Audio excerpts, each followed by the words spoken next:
Jen Spearbrecher, VP of Operations, and Caitlin Huppen, Senior Account Executive. And now I'll turn it over to Toby, Jen, and Caitlin to get us started. Thank you so much, Emma. I am going to share my screen here. Make sure everyone can see that all right. Yep. Good. Thank you all for joining us today, and thank you, Emma. We're really excited to introduce to you the future of automotive accounting. We have an hour set aside for this webinar. I'm not sure we're taking the entire time, so we're definitely going to have time for questions and answers at the end. I do want to start with just a couple quick introductions. Toby, if you wouldn't mind introducing yourself. Sure. Thanks, Caitlin. Thank you, Emma, and thank you, Automotive News, and thank you all for being here today. I'm Toby Bryant. I'm CEO of Acumatic, and I'm really excited for my team and I to be showing you how you can best optimize your back office operations with automotive. Thank you again for being here. Thanks. And Jen, how about you? Yeah, thanks everybody for being here today. I appreciate the time. I know you guys are busy. My name is Jen Spearbrecher. I'm the VP of Operations here at Acumatic, and I'm excited to take you on this demo journey today. Thanks, Jen. Well, hi, everybody. I am Caitlin Huppen, and I'm an account executive here at Acumatic, and we're based in Seattle, Washington. A bit about who we are. So Acumatic was born in response to a plea from the back office of a car dealership. And that group really felt like they were stuck in the Stone Age and wanted a technology solution to help drive efficiency. And that solution just didn't exist, simply. So we built it. And through dedication and expertise, Acumatic was born about 6 years ago. And today, our team includes many former automotive controllers who have firsthand experience sitting in all of the seats of the back office, and they understand the pain points that are associated with traditional accounting at dealerships and are committed to making the process easier and more efficient for folks like them going forward.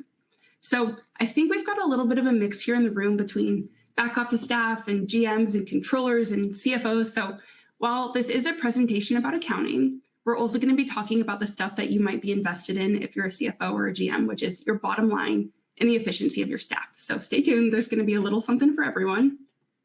We're going to walk through what the state of the automotive accounting workforce is today, both who makes up the workforce and what's going on in the greater world of accounting. We'll talk about the role that technology can play in your back office and how you can leverage it to make your employees more valuable and more efficient.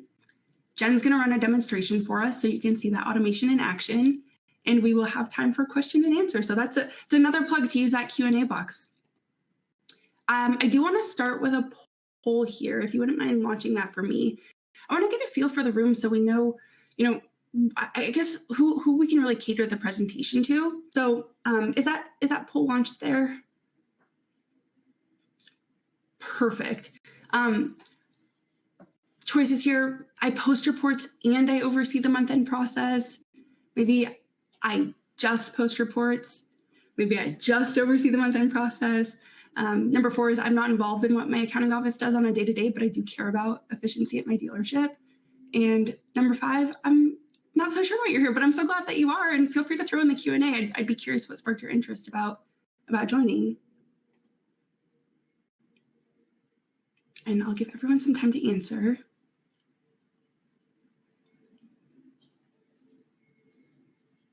Okay, we can go ahead and share those results.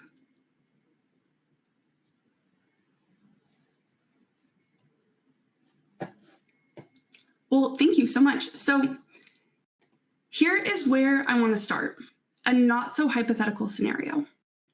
I'm curious, has this ever happened to any of you? You lose a key member of your accounting staff and you spend months trying to find the right person to fill the role.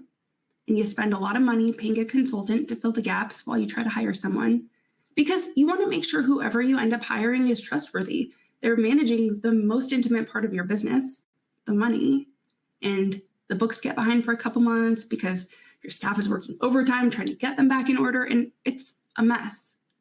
Has this ever happened to any of you? And I know you can't exactly answer me, but I have a gut feeling that the answer is yes. So let's talk about why this is the case for so many dealers right now and what we're going to do about it. So really the first thing we have to do is start with, what does the workforce look like today and where is it headed? This chart here shows that by 2030, it's projected that 70% of the workforce will be comprised of millennials and Gen Z. And this year, actually, Gen Z officially overtook boomers in the workforce. And as you're probably well aware, these groups operate totally differently from each other, totally different from other generations. And with the workforce headed this direction, here are some things you need to know about how these groups function in your dealership. All right, I'm about to throw a lot of numbers at you, okay? So the average tenure of a new employee at a dealership is just 1.5 to 2.4 years. 91% of millennials report that they expect to be in a job for less than 3 years because they're driven by seeking new experiences, gaining new status and new skills at work.